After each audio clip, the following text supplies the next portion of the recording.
It's frustrating as well as fascinating. I have been shadowing this CEO for about 42 minutes now, and we are on our way to a meeting with one of a potential supplier who we have been courting for a long time, because not we, but he has been looking forward to for a long time, because that supplier is very good at what they do. They're very professional, and most importantly, they deliver all the time, every time. So we have just come down from I think about level 14 of a hotel, and we're coming down to the restaurant level where we're going to go meet this guy. As we get out of the lift, okay, there is another couple, smart, gentlemanly lady, beautifully dressed elderly couple, nice gray hair. You could tell they've been around for a long time. So as we get out, they see my client CEO, and all of a sudden it's like they've seen their best friend ever, and he is also like so happy to see them. Meanwhile, we are almost 3 minutes. We just have 3 minutes to get to that, to get to speak to that guy, the potential supplier. This video is about your ability to create an engaged ecosystem, engaged team, so that you can not just be successful, but most importantly, you can create a situation that supports your entire business, to not just have happy clients, happy suppliers, happy teammates, but most importantly, an engaged ecosystem. These guys hug. He turns around and says, "Oh, by the way, this is my friend, Coach Phil, and he's visiting here, and we're just going to go meet, sir. But before we go, tell me, how have you guys been?" And then these guys get into a deep personal conversation. Meanwhile, the guy we've been courting for such a long time is waiting at one of the restaurants. These are the characteristics that you need for you to build an engaged team. Number one, preferably have people who have used your product and or use it, because if your team doesn't use the product, then they won't be as enthusiastic and or as engaged as they should be. Have people who are totally engaged and mesmerized by what you produce, because then when they talk about it with a different tone. They talk about it, with a different spirit. So number one, have them use the product. Number two, have people or build a team of leaders that don't need to be managed but need to be facilitated.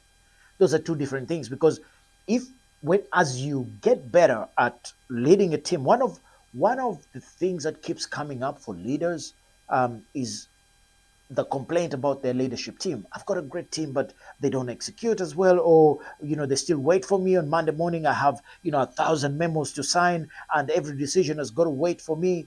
Hey, you want to have an engaged team?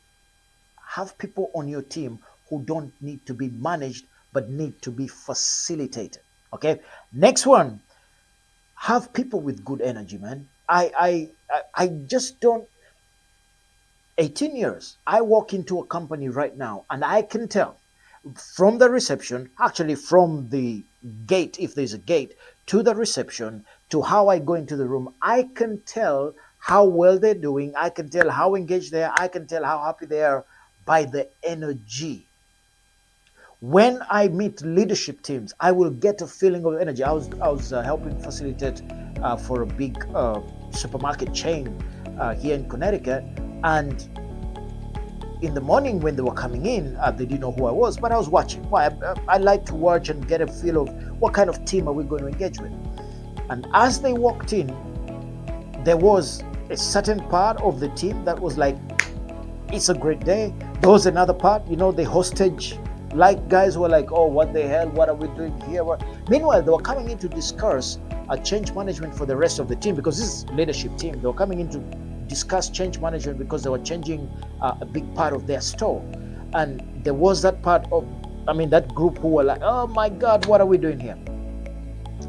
And then there was one guy. This guy was the head of sales, marketing and sales for the region. So he takes over the northeastern region. He walked in. He was dressed differently. He had those, those multicolored socks that tell a lot about a person.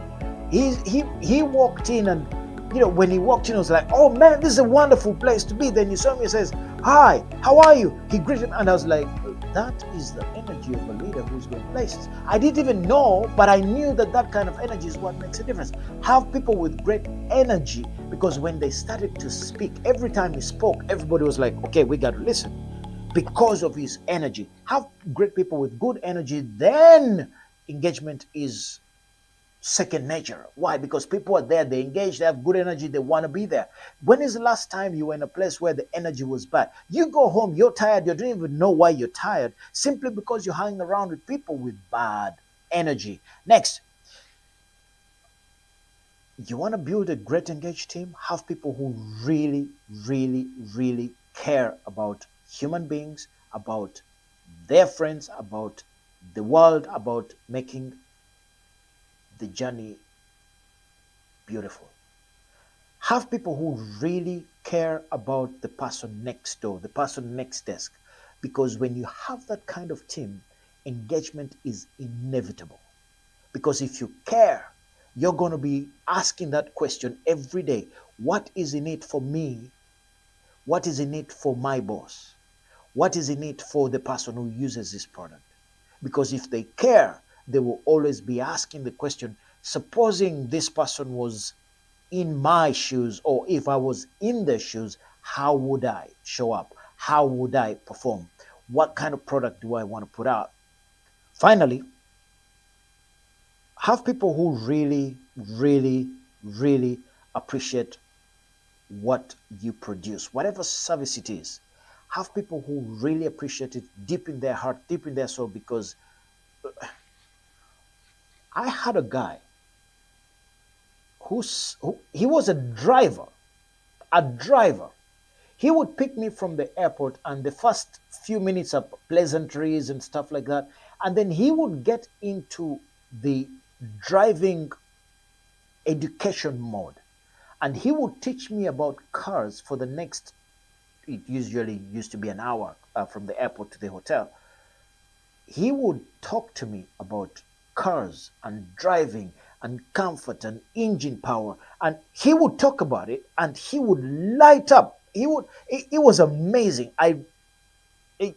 This guy really deeply appreciated what he did.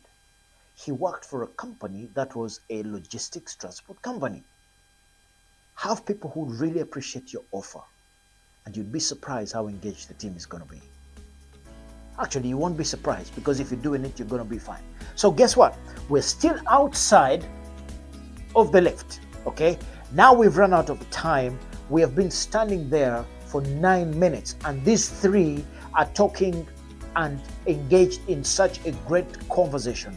He's asking him how he's doing. How are your kids? Did your kids go to university? How about the one you sent to Seychelles? What are they doing? By the way, is there anything we need to know about these guys?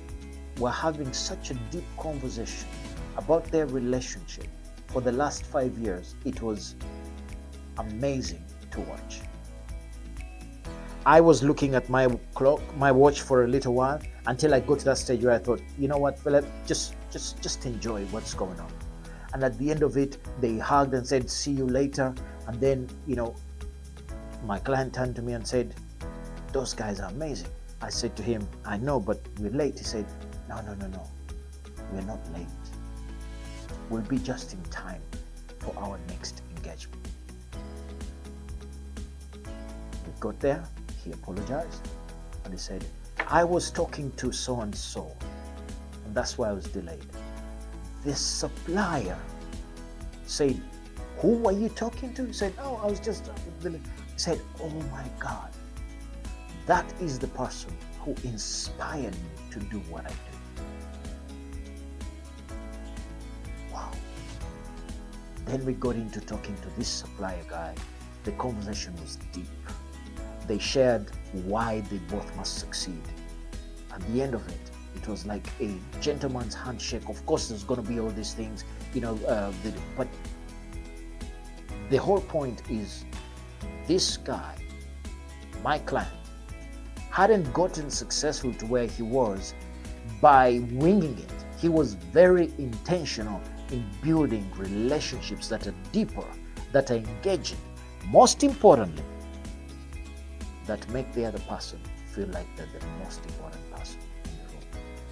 You go out and create some amazing teams, and as you do that, please remember that together we have the audacity to make this world a better place. And as we do that, let's bring some other people along with us so that the more, the merrier.